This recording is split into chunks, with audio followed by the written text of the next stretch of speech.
स्वागत है आपका दोस्तों बिहार न्यूज में। मैं हूं फिरदौस गनी और आप देख रहे हैं केडीबी लाइव। दोस्तों आज हो चुका है 4 जून 2026। तो आज की पूरे बिहार की टॉप न्यूज लेकर आए हैं आपके लिए। वीडियो शुरू करने से पहले आपसे रिक्वेस्ट है कि अगर आप पहली बार इस चैनल पर आए हैं तो चैनल को सब्सक्राइब करके बेल आइकन को प्रेस कर दीजिए और साथ ही साथ वीडियो को लाइक कर दीजिए, अपने दोस्तों के साथ शेयर भी कीजिए। तो चलिए चलते हैं आज की खबरों की ओर। दोस्तों आज बिहार न्यूज की शुरुआत सबसे पहले करेंगे कि टीवी एंकर अंजना ओम कश्यप के एक बयान को लेकर के सोशल मीडिया पर विवाद खड़ा हो गया है। रिपोर्ट्स के मुताबिक एक टीवी डिबेट के दौरान उन्होंने कुछ यूट्यूब शिक्षकों के लिए कथित तौर पर 2 कौड़ी के और फ्रॉड जैसे शब्दों का इस्तेमाल किया, जिसके बाद ऑनलाइन पढ़ाने वाले कई शिक्षकों और फिर छात्रों ने इसका विरोध शुरू कर दिया। जानकारी के अनुसार कई लोकप्रिय यूट्यूबर शिक्षकों ने सोशल मीडिया पर वीडियो और फिर पोस्ट के जरिए इस बयान पर आपत्ति जताई है। उनका कहना है कि ऑनलाइन शिक्षा के माध्यम से लाखों छात्रों तक पढ़ाई पहुंच रही है और पूरे समुदाय को इस तरीके से संबोधित करना उचित नहीं है। इसके बाद ये मुद्दा सोशल मीडिया पर तेजी से वायरल हो गया है। फिलहाल ये मामला सोशल मीडिया और फिर शिक्षा जगत में चर्चा का विषय बना हुआ है। समर्थक और विरोधी दोनों पक्ष अपनी अपनी राय रख रहे हैं, जबकि इस विवाद को लेकर के ऑनलाइन बहस लगातार जारी है। पूर्णिया पुलिस ने अधिकारी का बोर्ड लगी एक स्कॉर्पियो से करीब 10 लाख रुपए मूल्य का स्मैक बरामद किया है। मामले के सामने आने के बाद इलाके में हरकंप मच गया है। यह जानकारी के अनुसार पुलिस को संदिग्ध गतिविधियों की सूचना मिली थी, जिसके बाद वाहन की जांच की गई। जांच के दौरान स्कॉर्पियो से स्मैक बरामद हुआ है और दोनों आरोपियों को हिरासत में लिया गया है। पुलिस अब ये पता लगाने में जुटी हुई है कि मादक पदार्थ की खेप कहां से लाई गई थी और इसे कहां पहुंचाया जाना था। फिलहाल गिरफ्तार आरोपियों से पूछताछ की जा रही है और पुलिस पूरे नेटवर्क की जांच कर रही है। बिहार में इस बार श्रावणी मेले की तैयारियों को लेकर के सरकार ने बड़े स्तर पर काम करना शुरू कर दिया है। श्रद्धालुओं की सुविधा, सुरक्षा और बेहतर व्यवस्थाओं के लिए राज्य सरकार ने 13 जिलों को 2 करोड़ 25 लाख रुपए की राशि आवंटित की है। यह सरकार का कहना है कि मेले की तैयारियों में किसी प्रकार की कमी नहीं रहने दी जाएगी। यह जानकारी के अनुसार श्रावणी मेला क्षेत्र में सुरक्षा, स्वास्थ्य सेवाएं, पेयजल, स्वच्छता, बिजली और फिर यातायात व्यवस्था को मजबूत किया जाएगा। यह कांवड़िया पथ पर विशेष सुविधाएं उपलब्ध कराने के साथ साथ कंट्रोल रूम, मेडिकल कैंप और अन्य जरूरी इंतजाम भी किए जा रहे हैं, ताकि श्रद्धालुओं को किसी तरह की परेशानी न हो। सरकार ने अधिकारियों को समय पर सभी तैयारियां पूरी करने का निर्देश दिया है। लाखों श्रद्धालुओं के आवागमन को देखते हुए प्रशासन को सुरक्षा और फिर भीड़ प्रबंधन पर विशेष ध्यान देने को कहा गया है। बिहार में सड़क सुरक्षा को लेकर के प्रशासन ने विशेष अभियान चलाने का फैसला किया है। इस अभियान के तहत राष्ट्रीय राजमार्गों पर यातायात नियमों का सख्ती से पालन कराया जाएगा, यानी कि एनएच पर, और फिर दुर्घटनाओं को कम करने पर विशेष जोर दिया जाएगा। यह जानकारी के अनुसार अभियान के दौरान ओवर स्पीडिंग, गलत दिशा में वाहन चलाने, बिना हेलमेट और सीट बेल्ट के बिना सफर करने जैसे नियम उल्लंघनों पर कार्रवाई की जाएगी। साथ ही लोगों को सड़क सुरक्षा के प्रति जागरूक करने के लिए कार्यक्रम भी चलाए जाएंगे। यह प्रशासन का कहना है कि बढ़ती सड़क दुर्घटनाओं को देखते हुए ये कदम उठाया गया है। अभियान के जरिए लोगों को सुरक्षित यात्रा के लिए प्रेरित किया जाएगा और फिर नियम तोड़ने वालों के खिलाफ सख्त कार्रवाई की जाएगी। बिहार में औद्योगिक विकास को लेकर के बड़ी खुशखबरी सामने आई है। बिहार में करीब 992 करोड़ रुपए के निवेश प्रस्ताव को मंजूरी मिली है, जिससे उद्योग, पर्यटन और फिर सेवा क्षेत्र में नई संभावना खोलने वाली है। जहां इन परियोजनाओं के तहत 5 स्टार होटल समेत कई बड़े व्यावसायिक प्रतिष्ठान स्थापित किए जाएंगे, जिससे बिहार में निवेश का माहौल और मजबूत होगा। जानकारी के अनुसार इन निवेश योजनाओं से 3100 से अधिक लोगों को प्रत्यक्ष और फिर अप्रत्यक्ष रोजगार मिलने की संभावना है।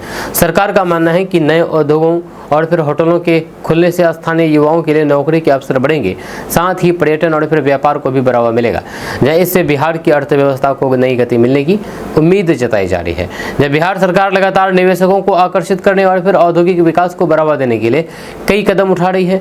विशेषज्ञों का मानना है कि इस तरीके के निवेश से न केवल रोजगार के अवसर बढ़ेंगे, बल्कि राज्य में बुनियादी ढांचे और फिर व्यावसायिक गतिविधियों का भी विस्तार होगा। आने वाले समय में इन परियोजनाओं का असर बिहार के आर्थिक विकास पर साफ दिखाई दे सकता है। दोस्तों पटना में कोचिंग संस्थानों से जुड़े विवाद में नया मोड़ सामने आया है। खान सर ने कथित फायरिंग की घटना को लेकर के अपने पहले दिए गए बयान से पीछे हटते हुए कहा कि उन्होंने गोली चलने की बात प्रत्यक्ष रूप से नहीं देखी थी। इस मामले को लेकर के पिछले कुछ दिनों से शिक्षा जगत और फिर सोशल मीडिया में काफ़ी चर्चा चल रही थी। इसी बीच पुलिस ने कार्रवाई करते हुए ज्ञान बिंदु कोचिंग के निदेशक रोशन आनंद समेत 3 लोगों को गिरफ्तार कर लिया है। पुलिस का कहना है कि कोचिंग संस्थानों के बीच हुए विवाद और फिर हंगामे की जांच के दौरान ये कार्रवाई की गई है। जब मामले से जुड़े वीडियो, सीसीटीवी फुटेज और फिर अन्य साक्ष्यों की भी जांच की जा रही है। फिलहाल पूरे मामले की गहराई से जांच कर रही है और फिर ये पता लगाने की कोशिश की जा रही है कि घटना के पीछे क्या वजह थी।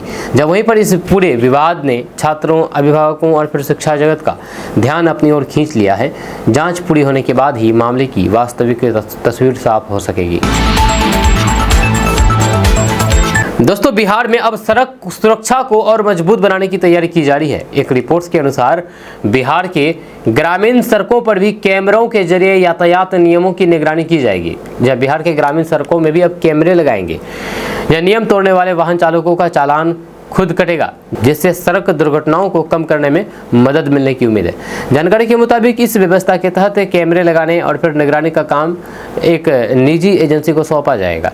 एजेंसी नियम उल्लंघन की पहचान करके संबंधित विभाग को जानकारी देगी, जिसके आधार पर ई चालान जारी किया जाएगा। बदले में एजेंसी को तय नियमों के अनुसार कमीशन भी मिलेगा। सरकार का कहना है कि इस पहल का उद्देश्य सड़क सुरक्षा बढ़ाना और यातायात नियमों का पालन सुनिश्चित करना है। अधिकारियों को उम्मीद है कि कैमरा आधारित निगरानी शुरू होने के बाद ओवर स्पीडिंग, गलत दिशा में वाहन चलाने और फिर अन्य नियम उल्लंघन पर प्रभावी रोक लगेगी। बिहार में गर्मी एक बार फिर से लोगों की परेशानी बढ़ाने वाली है। मौसम विभाग के अनुसार पटना में आज अधिकतम तापमान 39 डिग्री सेल्सियस तक पहुंच सकता है। वहीं पर अगले कुछ दिनों में बिहार के कई जिलों में लू चलने की आशंका जताई जा रही है, जिससे लोगों को सतर्क रहने की सलाह दी गई है। जानकारी के अनुसार दक्षिण और फिर मध्य बिहार के कई जिलों में भीषण गर्मी और फिर उमस का असर देखने को मिल सकता है। मौसम विभाग ने लोगों को दोपहर के समय बेवजह घर से बाहर न निकलने, पर्याप्त पानी पीने और धूप से बचाव करने की सलाह दी है। कुछ जिलों में आंधी और फिर हल्की बारिश की संभावना भी बनी हुई है, लेकिन इससे गर्मी से ज्यादा राहत मिलने की उम्मीद बिल्कुल नहीं है। मौसम विभाग का कहना है कि आने वाले दिनों में तापमान में और बढ़ोतरी हो सकती है। जब प्रशासन ने भी लोगों से सावधानी बरतने की अपील की है। खास करके बच्चों, बुजुर्गों और फिर बाहर काम करने वाले लोगों को गर्मी और फिर लू से बचने के लिए जरूरी एहतियात अपनाने की सलाह दी गई है। बिहार में महिला सुरक्षा और फिर सहायता सेवाओं को मजबूत करने की दिशा में सरकार ने बड़ा कदम उठाया है। रिपोर्ट्स के अनुसार बिहार में जल्द ही 6 नए वन स्टॉप सेंटर शुरू किए जाएंगे। इनके शुरू होने के बाद बिहार में ऐसे केंद्रों की कुल संख्या बढ़कर के 65 हो जाएगी। जानकारी के मुताबिक वन स्टॉप सेंटर महिलाओं को एक ही जगह पर कानूनी सहायता, पुलिस मदद, चिकित्सा सुविधा, काउंसलिंग और फिर अस्थायी आश्रय जैसी सेवाएं उपलब्ध कराते हैं। नए केंद्रों के खुलने से दूर दराज के क्षेत्रों की महिलाओं को भी इन सुविधाओं का लाभ आसानी से मिल सकेगा। सरकार का कहना है कि महिला सुरक्षा और फिर सशक्तिकरण को प्राथमिकता देते हुए इन केंद्रों का विस्तार किया जा रहा है। अधिकारियों को उम्मीद है कि नए वन स्टॉप सेंटर शुरू होने के बाद जरूरतमंद महिलाओं को समय पर सहायता उपलब्ध कराने में और आसानी होगी।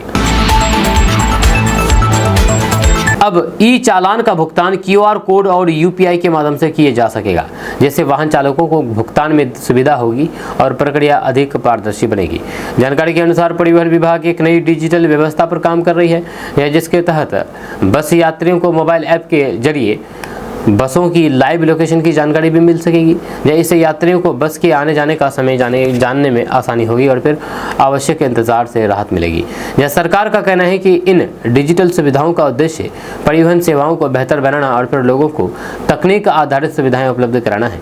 नई व्यवस्था लागू होने के बाद भुगतान प्रक्रिया आसान होगी और सार्वजनिक परिवहन सेवा की निगरानी में भी अधिक प्रभावी ढंग से की जा सकेगी। बिहार के सीमांचल और कोसी क्षेत्र के लिए बड़ी सौगात मिली है। केंद्र सरकार ने खगड़िया पूर्णिया 4 लेन परियोजना को मंजूरी दे दी है। करीब 3,936 करोड़ रुपए की लागत से बनने वाला ये महत्वपूर्ण हाईवे बिहार में के कई जिलों को बेहतर सड़क नेटवर्क से जोड़ेगा। जब लंबे समय से इन परियोजनाओं की मांग की जा रही थी, जिसे अब मंजूरी मिलने के बाद क्षेत्र के लोगों में खुशी का माहौल है। जानकारी के अनुसार ये 4 लेन सड़क खगड़िया, सहरसा, मधेपुरा और पूर्णिया जैसे प्रमुख जिलों को जोड़ते हुए सीमांचल और कोसी क्षेत्र की कनेक्टिविटी को मजबूत करेगी। इसके निर्माण से यात्रा का समय कम होगा, परिवहन सुविधा बढ़ेगी और फिर बेहतर होगी और फिर व्यापारिक गतिविधियों को भी बढ़ावा मिलेगा। साथ ही किसानों, व्यापारियों और फिर आम लोगों को आवागमन में बड़ी राहत मिलने की उम्मीद है। वहीं पर विशेषज्ञों का मानना है कि ये परियोजना क्षेत्र के विकास में अहम भूमिका निभाएगी। बेहतर सड़क संपर्क से निवेश के अवसर बढ़ेंगे, नए रोजगार सृजित होंगे और फिर उद्योग व्यापार को गति मिलेगी। दोस्तों, बिहार में स्कूली बच्चों की सुरक्षा को लेकर के सरकार ने सख्त कदम उठाया है। अब बिहार में चलने वाली सभी स्कूल बसों में CCTV camera, GPS tracking system और फिर पैनिक बटन लगाना अनिवार्य होगा। जहाँ नए नियमों का पालन नहीं करने वाले गाड़ी चालकों के खिलाफ कार्रवाई भी की जाएगी। जानकारी के अनुसार इन सुरक्षा उपकरणों के जरिए बसों की निगरानी आसान होगी और किसी भी आपात स्थिति में तुरंत मदद पहुंचाई जा सकेगी। जीपीएस से बसों की लोकेशन पर नजर रखी जाएगी, जबकि सीसीटीवी कैमरे बस के अंदर की गतिविधियों को रिकॉर्ड करेगी। वहीं पर पैनिक बटन के माध्यम से जरूरत पड़ने पर तत्काल अलर्ट भेजा जा सकेगा। यह सरकार का कहना है कि इस पहल का मुख्य उद्देश्य स्कूली बच्चों की सुरक्षा सुनिश्चित करना है। परिवहन विभाग और फिर जिला प्रशासन को नियमों का सख्ती से पालन कराने की निर्देश दिए गए हैं। अधिकारियों का मानना है कि नई व्यवस्था लागू होने से अभिभावकों का भरोसा बढ़ेगा और फिर स्कूल परिवहन प्रणाली पहले से अधिक सुरक्षित बनेगी। बिहार में बस यात्रियों के लिए बड़ी राहत वाली खबर सामने आई है। जब राज्य सरकार ने यानी कि बिहार सरकार ने सरकारी बसों के किराए में फिर से कमी करने का फैसला किया है। इस निर्णय से रोजाना सफर करने वाले हजारों यात्रियों को सीधा लाभ मिलेगा और फिर यात्रा का खर्च भी पहले की तुलना में कम होगा। वहीं पर जानकारी के अनुसार डीजल की कीमतों में आई कमी और फिर परिचालन लागत की समीक्षा के बाद किराया घटाने का निर्णय लिया गया है। परिवहन विभाग का मानना है कि इससे आम लोगों को राहत मिलेगी और अधिक यात्री सरकारी बस सेवाओं का उपयोग करने के लिए प्रोत्साहित होंगे। नई दरें लागू होने के बाद विभिन्न रूटों पर यात्रियों को कम किराया देना होगा। वहीं पर सरकार का कहना है कि लोगों को सस्ती और फिर बेहतर परिवहन सुविधा उपलब्ध कराना उनकी प्राथमिकता है। अधिकारियों को उम्मीद है कि किराया कम होने से सरकारी बसों में यात्रियों की संख्या बढ़ेगी और फिर सार्वजनिक परिवहन व्यवस्था को और मजबूती मिलेगी। दोस्तों, बिहार में पंचायत चुनाव को लेकर के राजनीतिक और सामाजिक सरगर्मियां तेज हो गई हैं। जी हां, बिहार के कई जिलों में आरक्षण रोस्टर और परिसीमन प्रक्रिया को लेकर के पारदर्शिता की मांग उठने लगी है। जहां स्थानीय लोगों और फिर समाज सेवियों का कहना है कि पूरी प्रक्रिया निष्पक्ष और फिर सार्वजनिक तरीके से होना चाहिए ताकि किसी तरीके का भ्रम या फिर विवाद ना हो। दोस्तों, बिहार के लाखों लोगों के लिए राहत बड़ी खबर सामने आई है। भागलपुर और फिर नवगछिया को जोड़ने वाले विक्रमशिला सेतु पर जल्द ही वाहनों का परिचालन फिर से शुरू होने वाला है। जब पुल के क्षतिग्रस्त हिस्से पर तेजी से मरम्मत और फिर बेली ब्रिज निर्माण का काम चल रहा है, जिसे 7 जून तक पूरा करने का लक्ष्य रखा गया है। जानकारी के अनुसार पुल पर चौथे बेली ब्रिज की लॉन्चिंग का काम भी शुरू हो चुका है। जब शुरुआती चरण में केवल हल्के वाहनों को ही आवागमन की अनुमति दी जाएगी, जबकि भारी वाहनों को लेकर के बाद में निर्णय लिया जाएगा। प्रशासन का कहना है कि सुरक्षा मानकों की पूरी जांच के बाद ही यातायात बहाल किया जाएगा। विक्रमशिला सेतु पूर्वी बिहार की एक महत्वपूर्ण लाइफलाइन माना जाता है। इसके चालू होने से भागलपुर, नवगछिया, कटिहार, पूर्णिया और फिर सीमांचल के अन्य जिलों के लोगों को बड़ी राहत मिलेगी। अधिकारियों का दावा है कि निर्धारित समय सीमा के भीतर सभी कार्य पूरे करके पुल को आम जनता के लिए खोल दिया जाएगा। सख्त रुख अपनाने की तैयारी में है। जी हां, सरकार सख्त रुख अपनाने की तैयारी में है। हाल के दिनों में कोचिंग संस्थानों से जुड़े विवादों और फिर छात्रों की सुरक्षा को लेकर के उठे सवालों के बाद नई कोचिंग नीति पर तेजी से काम किया जा रहा है। इस नीति का उद्देश्य कोचिंग सेंटरों की में पारदर्शिता बढ़ाना और छात्रों के हितों की रक्षा करना बताया जा रहा है। जानकारी के अनुसार नई नीति के तहत कोचिंग संस्थानों के लिए पंजीकरण, फीस संरचना की स्पष्ट जानकारी और फिर सुरक्षा मानकों का पालन अनिवार्य किया जा सकता है। साथ ही छात्रों को बेहतर सुविधाएं उपलब्ध कराने और फिर मनमानी फीस वसूली जैसी शिकायतों पर रोक लगाने की भी तैयारी है। वहीं पर कुछ प्रस्ताव में सरकारी शिक्षकों के कोचिंग संस्थानों में पढ़ाने पर रोक और फिर संस्थानों की नियमित निगरानी जैसे प्रावधान भी शामिल बताए जा रहे हैं। सरकार का मानना है कि नई नीति लागू होने से कोचिंग सेक्टर में जवाबदेही बढ़ेगी और छात्रों को अधिक सुरक्षित और फिर पारदर्शी माहौल मिलेगा। दोस्तों, बिहार में जमीन से जुड़े फर्जीवाड़े पर रोक लगाने के लिए सरकार ने सख्त कदम उठाने का फैसला किया है। दाखिल खारिज यानी कि म्यूटेशन प्रक्रिया में फर्जी आदेश अपलोड पर जमीन का रिकॉर्ड बदलने की शिकायतों को गंभीरता से लेते हुए संबंधित लोगों के खिलाफ कड़ी कार्रवाई की तैयारी की जा रही है। सरकार का कहना है कि भूमि रिकॉर्ड में किसी भी तरीके की गड़बड़ी बर्दाश्त नहीं की जाएगी। जानकारी के अनुसार कई मामलों में फर्जी दस्तावेज और फिर नकली आदेशों के जरिए जमीन के रिकॉर्ड में बदलाव करने की कोशिश सामने आई है। इसे देखते हुए राजस्व एवं भूमि सुधार विभाग ने अधिकारियों को सतर्क रहने और फिर सभी मामलों की गहन जांच करने के निर्देश दिए हैं। जब संदिग्ध मामलों की पहचान करके दोषियों के खिलाफ कानूनी कार्रवाई की जाएगी। सरकार का मानना है कि इस कदम से भूमि संबंधित धोखाधड़ी पर अंकुश लगेगा और फिर आम लोगों के हितों की रक्षा होगी। अधिकारियों को उम्मीद है कि सख्ती बढ़ने से जमीन के रिकॉर्ड और अधिक पारदर्शी बनेंगे और फिर दाखिल खारिज प्रक्रिया में होने वाली अनियमितताओं पर प्रभावी रोक लग सकेगी। दोस्तों, बिहार की राजनीति में उस समय हलचल बढ़ गई जब जदयू के 2 विधायकों से जुड़े मामलों की जांच की जिम्मेदारी सीआईडी को सौंपी गई है। रिपोर्ट्स के अनुसार एक मामला 16 एकड़ जमीन विवाद से जुड़ा है, जबकि दूसरा मामला कथित हथियार प्रदर्शन से संबंधित बताया जा रहा है। इन दोनों मामलों के सामने आने के बाद राजनीतिक गलियारों में चर्चा तेज हो गई है। जानकारी के मुताबिक जांच एजेंसियां जमीन से जुड़े आरोपों और फिर घटनाक्रमों की विस्तृत पड़ताल कर रही है। वहीं पर दूसरे मामले में सार्वजनिक रूप से हथियार प्रदर्शन के आरोपों की भी जांच की जा रही है। अधिकारियों का कहना है कि सभी तथ्यों और फिर साक्ष्यों को ध्यान में रखते हुए निष्पक्ष जांच की जाएगी। वहीं पर सीआईडी जांच शुरू होने के बाद इस मामले पर राजनीतिक बयानबाजी भी तेज हो गई है। विपक्ष जहां पर सरकार पर सवाल उठा रहे हैं, वहीं पर सत्ताधारी दल का कहना है कि जांच एजेंसियां स्वतंत्र रूप से काम कर रही है और जो भी तथ्य सामने आएंगे उसके आधार पर आगे की कार्रवाई की जाएगी। फिलहाल सभी की नजरें जांच रिपोर्ट पर टिकी हुई है। दोस्तों, बिहार में परिवहन व्यवस्था को आधुनिक और तकनीकी आधारित बनाने की दिशा में सरकार बड़ा कदम उठाने जा रही है। रिपोर्ट के अनुसार बिहार में 50 नई पिंक बसें शुरू की जाएगी, जिनका संचालन यानी कि जिसको महिलाएं चलाएगी। जी हाँ, महिला चालक और फिर कर्मियों द्वारा ये संचालन किया जाएगा। इसके साथ ही सभी जिलों में इंटेलिजेंट ट्रैफिक मैनेजमेंट सिस्टम यानी कि ITMS लागू करने की तैयारी भी की जा रही है, जिससे यातायात व्यवस्था को अधिक सुरक्षित और फिर प्रभावी बनाया जा सकेगा। वहीं पर जानकारी के अनुसार पिंक बस योजना का उद्देश्य महिलाओं को सुरक्षित और फिर सुविधाजनक सार्वजनिक परिवहन उपलब्ध कराना है, जब वहीं पर महिला सशक्तिकरण को भी बढ़ावा देना है। यह सरकार पहले से महिला ड्राइवरों को विशेष प्रशिक्षण दे रही है और आने वाले समय में इन संख्या को और बढ़ाने की योजना है। नई बसों में आधुनिक सुविधाएं और फिर सुरक्षा से जुड़े कई फीचर भी उपलब्ध होंगे। वहीं पर ITMS सिस्टम लागू होने के बाद ट्रैफिक निगरानी, ई-चालान, वाहन ट्रैफिक और फिर यातायात प्रबंधन का काम अधिक व्यवस्थित तरीके से किया जा सकेगा। सरकार का मानना है कि इन योजनाओं के लागू होने से यात्रियों को बेहतर सुविधाएं मिलेगी, सड़क सुरक्षा मजबूत होगी और फिर बिहार की परिवहन व्यवस्था नए दौर में प्रवेश करेगी। दोस्तों, पटना में खान सर की कोचिंग पर हुए हमले के मामले को लेकर के बिहार सरकार ने सख्त रुख अपनाया है। शिक्षा मंत्री मिथिलेश तिवारी ने कहा है कि घटना में शामिल किसी भी आरोपी को बख्शा नहीं जाएगा और पुलिस उन्हें हर हाल में खोज करके कानून के दायरे में लाएगी। सरकार का कहना है कि शिक्षा संस्थानों पर इस तरीके के हमले किसी भी कीमत पर स्वीकार नहीं किए जाएंगे। जानकारी के अनुसार पुलिस मामले की गहन जाँच कर रही है और CCTV फुटेज समेत अन्य सबूतों को खंगाली जा रही है। इससे पहले इस मामले में कुछ लोगों को हिरासत में लिया गया है। वहीं पर घटना के बाद छात्रों और फिर अभिभावकों के बीच चिंता का माहौल बना हुआ है, क्योंकि कोचिंग गतिविधियां भी प्रभावित हुई है।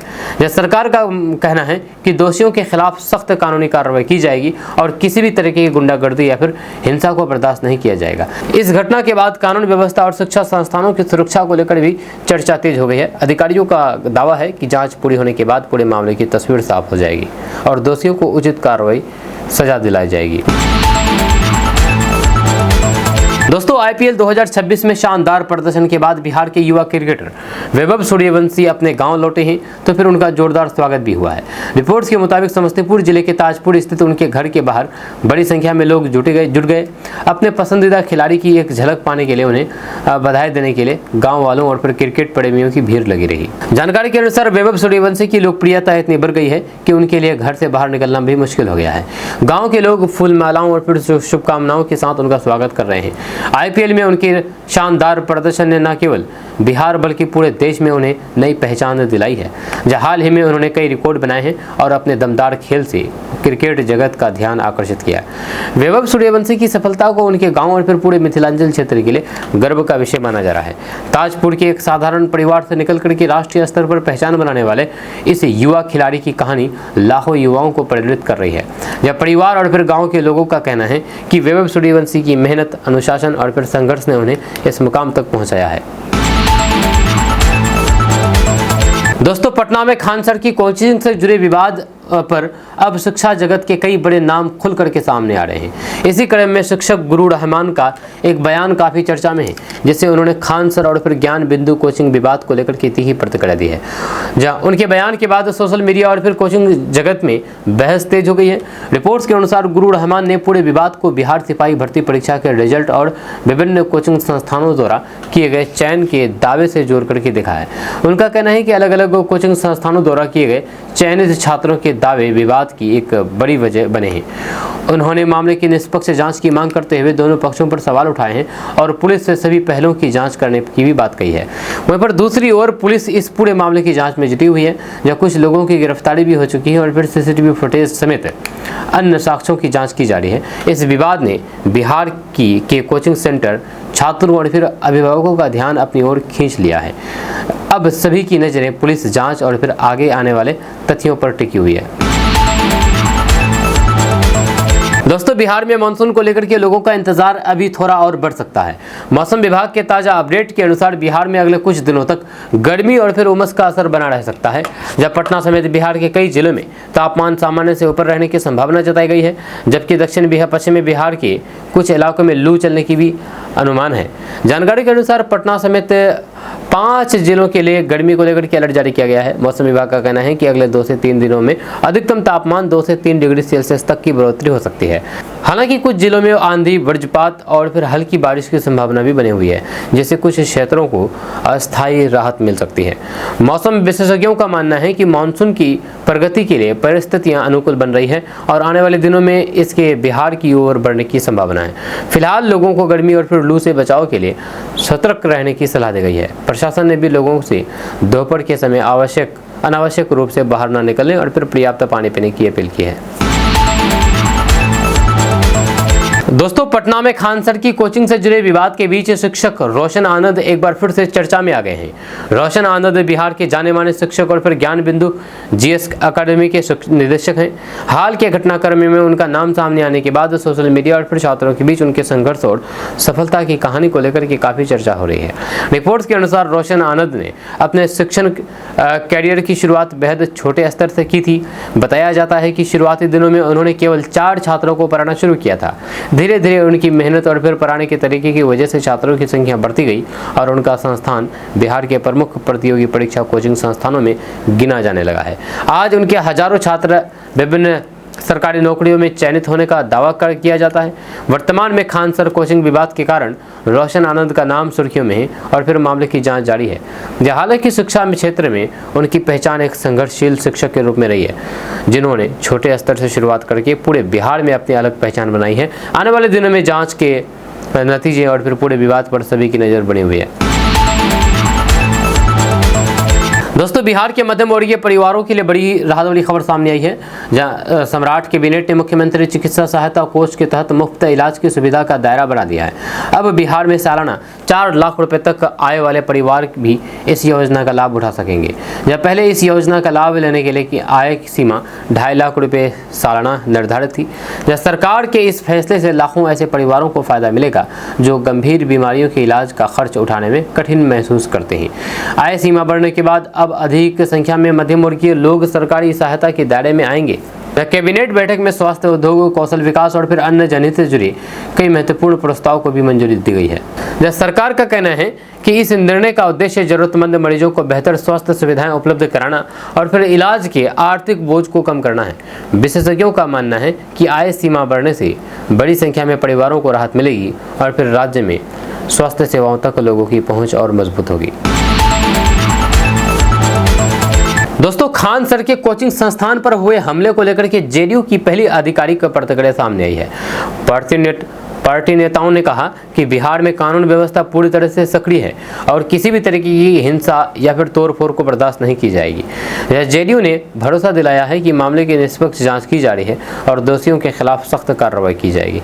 जानकारी के अनुसार पार्टी की ओर से कहा गया है कि घटना के बाद पुलिस ने तेजी से कार्रवाई की है और फिर कई संदिग्धों से पूछताछ की जा रही है। जेडीयू नेताओं का कहना है कि किसी भी विवाद का समाधान कानून के दायरे में होना चाहिए, न कि हिंसा के जरिए। उन्होंने छात्रों और फिर युवाओं से भी शांति बनाए रखने की अपील की है। वहीं पर इस घटना को लेकर के राजनीतिक बयानबाजी भी तेज हुई है, जहां विपक्ष सरकार को घेरने में जुटा हुआ है, जबकि सत्ता पक्ष का कहना है कि कानून अपना काम कर रहा है और किसी भी आरोपी को बख्शा नहीं जाएगा। फिलहाल पूरे मामले की जाँच जारी है और फिर सभी की नजरें पुलिस की अगली कार्रवाई पर टिकी हुई है। दोस्तों, बिहार में मदरसों के फिजिकल वेरिफिकेशन को लेकर के सरकार ने जांच प्रक्रिया तेज कर दी है। रिपोर्ट्स के अनुसार मदरसों की वास्तविक स्थिति, संचालन व्यवस्था और सरकारी सहायता से जुड़े पहलुओं की जांच के लिए 3 सदस्यीय कमेटी का गठन किया गया है। यह समिति निर्धारित समय सीमा के भीतर अपनी रिपोर्ट सरकार को सौंपेगी। जानकारी के मुताबिक समिति अगले 10 दिनों के दौरान विभिन्न मदरसों का निरीक्षण करेगी और आवश्यक दस्तावेजों की जाँच करेगी। सरकार का कहना है कि इस प्रक्रिया का उद्देश्य संस्थानों की सही जानकारी जुटाना और फिर रिकॉर्ड को अपडेट करना है। जांच के दौरान मदरसों में छात्रों की संख्या, शिक्षकों की उपलब्धता और फिर अन्य प्रशासनिक पहलुओं की भी समीक्षा की जा सकती है। जब वहीं पर सरकार का दावा है कि ये प्रक्रिया पारदर्शिता और फिर बेहतर प्रबंधन सुनिश्चित करने के लिए की जा रही है। वहीं पर इस कदम को लेकर के राजनीतिक और फिर सामाजिक स्तर पर भी चर्चा शुरू हो गई है। जांच रिपोर्ट आने के बाद सरकार आगे की कार्रवाई और फिर आवश्यक निर्णय ले सकती है।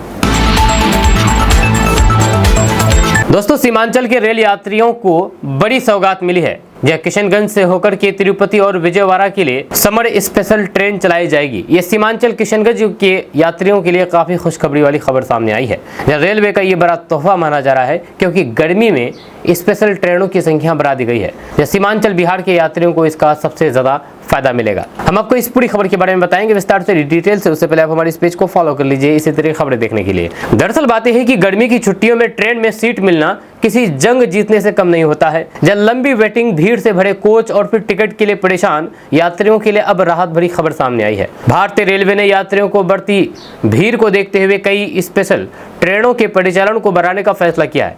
इस निर्णय का सीधा फायदा बिहार, सीमांचल, पूर्वोत्तर भारत, पश्चिम बंगाल और दक्षिण भारत के बीच सफर करने वाले लाखों यात्रियों को मिलने वाला है। रेलवे के इस फैसले से खास करके उन लोगों को राहत मिलेगी जो गर्मी की छुट्टियों में अपने घर आना चाहते हैं या फिर नौकरी, पढ़ाई और फिर व्यवसाय के सिलसिले में लंबी दूरी की यात्रा करते हैं। जहाँ हर साल छुट्टियों के मौसम में ट्रेनों में जबरदस्त भीड़ देखने को मिलती है और यात्रियों को कंफर्म टिकट के लिए काफी परेशानी झेलनी पड़ती है। इसी को ध्यान में रखते हुए रेलवे ने अतिरिक्त फेरों का ऐलान कर दिया है। वहीं पर रेलवे द्वारा जानकारी के अनुसार ट्रेन संख्या 05932 डिब्रूगढ़ कोलकाता स्पेशल ट्रेन का परिचालन 6 जून से 25 जुलाई 2026 तक बढ़ा दिया गया है।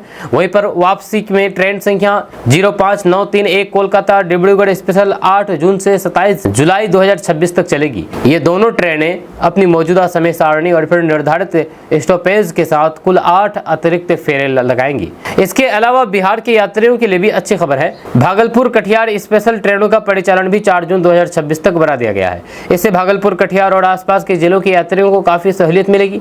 रेलवे का कहना है कि विक्रमशिला सेतु के पूरी तरह सामान्य होने तक ये ट्रेन एक महत्वपूर्ण वैकल्पिक संपर्क के रूप में काम करेगी। यही नहीं, रेलवे ने एक और बड़ा फैसला लेते हुए 4 जून को 2 स्पेशल वन वे स्पेशल ट्रेनों के संचालन की घोषणा की है। इनमें गुवाहाटी तिरुपति स्पेशल और रंगापारा नॉर्थ विजयवाड़ा स्पेशल शामिल है। ये दोनों ट्रेनें गुरुवार को एक फेरे के लिए चलाई जाएगी। इससे पूर्वोत्तर भारत से दक्षिण भारत की यात्रा करने वाले यात्रियों को विशेष सुविधा मिलेगी। रेलवे अधिकारियों का मानना है कि अतिरिक्त ट्रेनों के संचालन से भीड़ का दबाव कम होगा और यात्रियों को कंफर्म टिकट मिलने की संभावना बढ़ जाएगी। साथ ही लंबी दूरी की यात्रा पहले की तुलना में अधिक आरामदायक और सुविधाजनक हो सकेगा। सीमांचल और बिहार के हजारों परिवारों के लिए यह फैसला किसी राहत से कम नहीं है, खास करके उन लोगों के लिए जो छुट्टियों के दौरान अपने परिवार से मिलने का इंतजार कर रहे थे। रेलवे ने यात्रियों से अपील की है कि यात्रा से पहले अपने ट्रेन की समय सारणी और टिकट की स्थिति जरूर जांच कर लें, ताकि किसी प्रकार की असुविधा का सामना न करना पड़े। दोस्तों, आपके मोबाइल स्क्रीन पर जो तस्वीर दिखाई जा रही है ये चोर है। जी हाँ, किशनगंज के बहादुरगंज में चोरी करते हुए रंगे हाथ ये चोर पकड़ा गया है। ये चोर घर में वेंटिलेशन तोड़ करके घर में घुसा था, लेकिन ये रंगे हाथ पकड़ा गया। जहाँ किशनगंज जिले के बहादुरगंज से चोरी की एक ऐसी घटना सामने आई है जहां पर चोर की किस्मत ने उसका साथ नहीं दिया है। बंद घर को निशाना बना करके चोरी करने पहुंचे 2 बदमाशों में से एक चोर घर के अंदर ही पकड़ा गया, जबकि उसका दूसरा साथी चोरी का कुछ सामान लेकर के फरार होने में सफल हो गया। घटना के बाद इलाके में काफी देर तक लोगों की भीड़ जुटी रही और पुलिस ने आरोपी को गिरफ्तार करके जेल भेज दिया है। मामला बहादुरगंज नगर पंचायत के वार्ड संख्या 9 का है। जानकारी के अनुसार गृह स्वामी विशेश्वर प्रसाद शाह अपने परिवार के साथ इलाज के लिए किशनगंज गए हुए थे। इसी दौरान चोरों ने उसके बंद घर को निशाना बनाया। आरोप है कि 2 युवक घर के वेंटिलेटर को तोड़ करके रस्सी के सहारे अंदर दाखिल हुए और घर में रखे कीमती सामान की तलाश शुरू कर दी। लेकिन इसी बीच चोरों की योजना उस समय फेल हो गई जब गृह स्वामी अचानक वापस घर पहुंच गए। घर के अंदर घुसते ही उन्होंने देखा कि सामान इधर उधर बिखरा पड़ा है और घर में चोरी की कोशिश की गई है। शक होने पर उन्होंने घर के विभिन्न हिस्सों की जांच शुरू की। तभी घर के कोने में युवक छिपा हुआ मिला, यानी कि चोर छिपा हुआ मिला। गिरेस्वामी ने यानी कि घर के मालिक ने हिम्मत दिखाते हुए चोर को पकड़ लिया और उससे पूछताछ की। पूछताछ में युवक ने अपना नाम दीपू कुमार बसाक, उम्र 21 वर्ष, निवासी बम भोला चौक, वार्ड नंबर 9 बताया। आरोपी ने स्वीकार किया है कि वह अपने साथी तबरेज आलम के साथ चोरी करने आया था। दीपू ने बताया है कि दोनों वेंटिलेटर तोड़ करके घर में घुसे थे, लेकिन जैसे ही घर मालिक के लौटने की आहट मिली, तबरेज आलम चोरी का कुछ सामान लेकर के मौके से भाग निकला, जबकि वह खुद घर के अंदर ही फंस गया और पकड़ा गया। जब पीड़ित परिवार के अनुसार चोरों ने घर से चांदी की पायल, सोने का लॉकेट, कई अन्य सोने चांदी के जेवरात और करीब 7 से 10 हजार रुपए तक नगद चुरा लिए। चोरी किए गए सामान की कीमत हजारों रुपए में बताई जा रही है। जब घटना की सूचना मिलते ही बहादुरगंज थाना पुलिस मौके पर पहुंची और आरोपी को हिरासत में ले लिया है। पुलिस ने आरोपी के पास से चोरी की रकम में से 2200 रुपए नगद और फिर एक सोने का कंगन बरामद किया गया है। पुलिस ने दोनों आरोपियों के खिलाफ मामला दर्ज कर लिया है, जहाँ गिरफ्तार आरोपी दीपू कुमार बसाक को मेडिकल जाँच के बाद न्यायिक हिरासत में जेल भेज दिया गया। वहीं पर फरार आरोपी तबरेज आलम की तलाश में लगातार छापेमारी की जा रही है। इस घटना ने एक बार फिर से इलाके में सुरक्षा व्यवस्था को लेकर के सवाल खड़े कर दिए हैं। हालांकि स्थानीय लोग गिरस्वामी की सूझबूझ और फिर हिम्मत की तारीफ कर रहे हैं, जिसकी वजह से एक आरोपी पुलिस के हत्थे चढ़ गया। अब लोगों की नजर पुलिस पर है कि फरार आरोपी कब तक गिरफ्तार किया जाता है। आपका इसके बारे में क्या कहना है, नीचे कमेंट बॉक्स में कमेंट करके जरूर बताइएगा।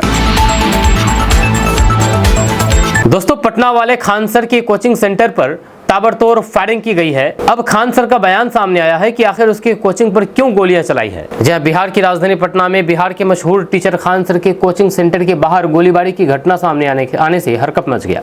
यह घटना कथित रूप से 2 कोचिंग संचालकों के बीच चल रहे वर्चस्व विवाद से जुड़ी बताई जा रही है। हालांकि पुलिस ने अभी तक इसकी आधिकारिक पुष्टि नहीं की है और मामले की जाँच जारी है। यह घटना खान सर के कोचिंग संस्थान के बाहर यह घटना हुई है, जिससे पूरे इलाके में अफरा तफरी मच गई है।